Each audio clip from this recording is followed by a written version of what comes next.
Hey guys, welcome back to the Unintentional ASMR book club.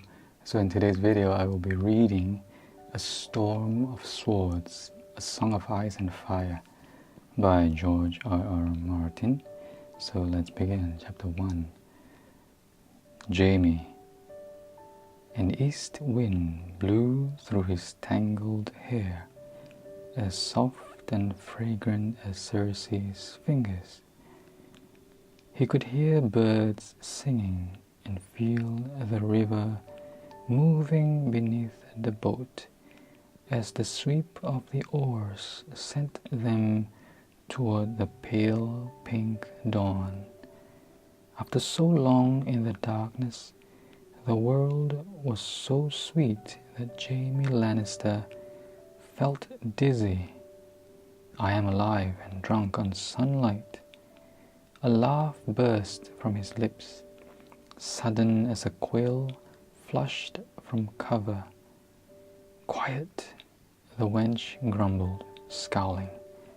Scowls suited her broad, homely face better than a smile. Not that Jaime had ever seen her smiling. He amused himself by picturing her in one of Circe's silken gowns, in place of a studded leather jerkin, as well dressed a cow in silk as this one. But the cow could row. Beneath her rough-spun brown breeches were calves like cords of wood, and the long muscles of her arms stretched and tightened with each stroke of the oars.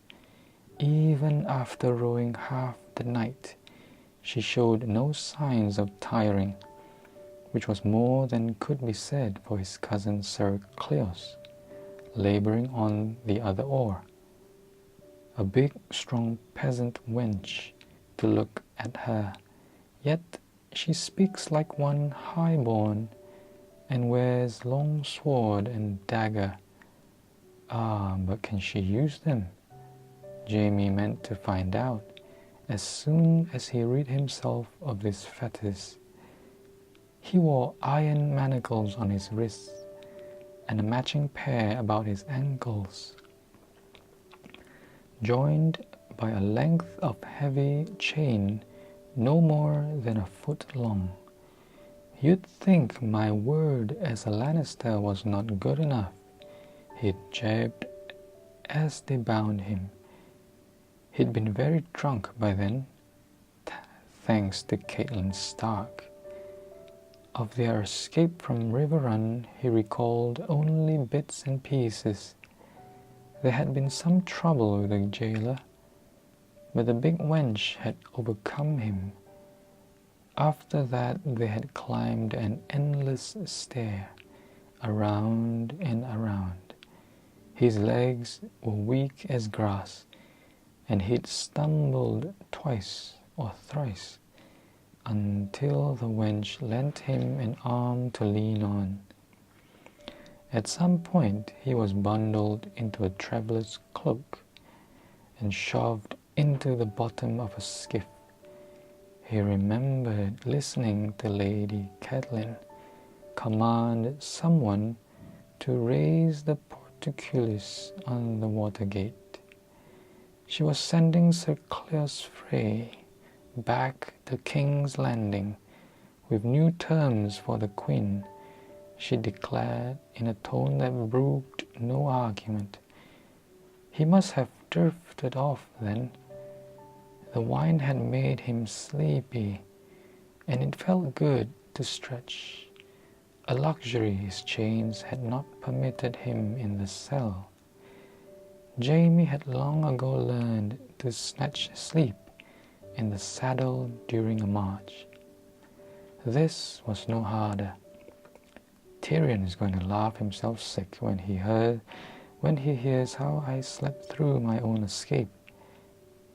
He was awake now, though, and the fetters were irksome. "My lady," he called out, "if you'll strike off these chains, I'll spell you at those oars." She scowled again. her face all horse teeth and glowering suspicion. You'll wear your chains, Kingslayer. You figure to row all the way to King's Landing, wench? You'll call me Brienne, not wench. My name is Ser Jaime, not Kingslayer. Do you deny that you slew a king? No. Do you deny your sex? If so, unlace those breeches and show me. He gave her an innocent smile. I'd ask you to open your bodies, but from the look of you, that wouldn't prove much. Sir Cleos fretted. Cousin, remember your curtsies. The Lannister blood runs thin in this one.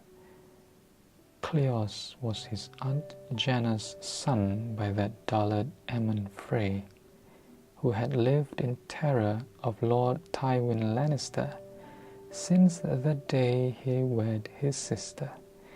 Alright, so that was a reading of A Storm of Swords, A Song of Ice and Fire by George R.R. Martin. So I hope you enjoyed that reading, and if you do like this book, do consider to click on the link that I will provide in the description box and head straight to Amazon to purchase it. So I hope you have a great day ahead, and I'll see you in the next reading. Goodbye.